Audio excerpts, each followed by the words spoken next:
Assalamualaikum warahmatullahi wabarakatuh. Salam sejahtera untuk kita semua. Shalom.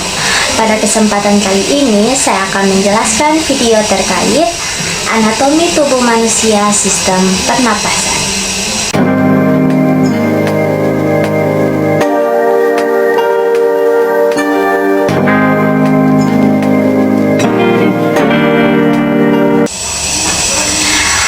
Anatomi adalah ilmu yang mempelajari tentang struktur makhluk hidup, termasuk tubuh manusia, hewan, dan tumbuhan, dari tingkat sel hingga organisme utuh. Pada kesempatan kali ini, saya akan menjelaskan tentang anatomi tubuh manusia sistem pernapasan. Jadi, perlu pengetahuan kita bersama bahwa anatomi sistem pernapasan manusia meliputi bagian atas yakni hidung, faring, dan laring, dan bagian bawah yakni trakea, bronkus, bronkiolus, paru-paru, dan alveolus. Organ-organ ini bekerja untuk memasukkan oksigen ke dalam tubuh dan mengeluarkan karbon dioksida. Untuk itu, kita masuk pada penjelasan intinya. Jadi, pada penjelasan yang pertama ini saya akan membahas tentang hidung. Jadi, hidung adalah pintu masuk udara ke dalam tubuh. Bagian-bagian hidung meliputi tulang hidung, saraf pembau ke otak, selaput lendir, dan yang terakhir adalah silia atau rambut hidung. Hidung berfungsi untuk menyaring udara yang masuk. Hidung juga berfungsi untuk menghangatkan, menyejukkan, dan melembabkan udara sebelum masuk ke dalam paru-paru. Pada penjelasan yang kedua ini, saya akan membahas tentang faring. Jadi, faring atau tenggorokan adalah saluran berotot yang menghubungkan hidung, mulut, dan tenggorokan. Faring berfungsi untuk mengalirkan udara ke laring dan paru-paru. Penjelasan yang ketiga ini adalah laring. Jadi, laring adalah organ yang merupakan bagian dari sistem pernapasan dan terletak di bagian depan leher.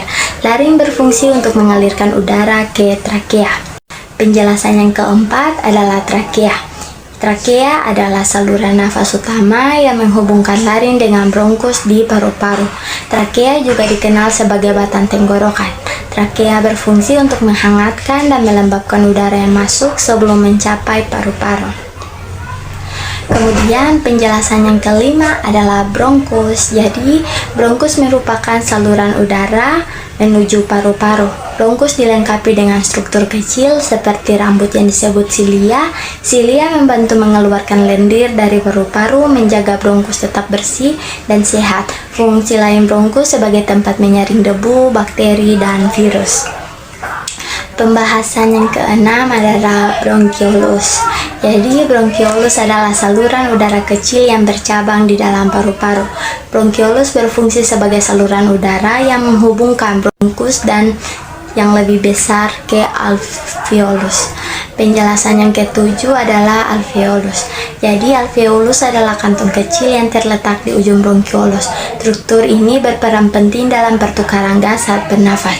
Alveolus berfungsi sebagai tempat pertukaran gas antara oksigen dan karbon dioksida.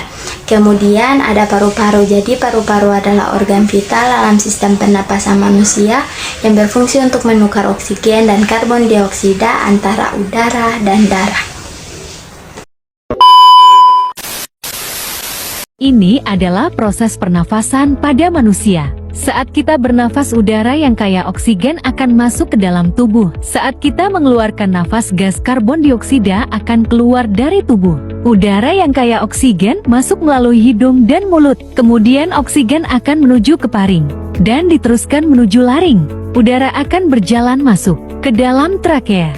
Udara dari trakea akan masuk ke dalam paru-paru melalui saluran bronkus dan bronkiolus. Udara akan terus bergerak menuju alveolus yang terdapat di dalam paru-paru. Disinilah terjadinya tempat pertukaran oksigen dan karbon dioksida pada pembuluh kapiler. Oksigen akan masuk ke dalam kapiler, kemudian bercampur dengan sel darah merah menuju ke jantung dan disebarkan ke seluruh tubuh. Secara bersamaan, karbon dioksida akan keluar dari kapiler terdorong ke alveolus, bronkiolus, bronkus, trakea, dan keluar dari hidung.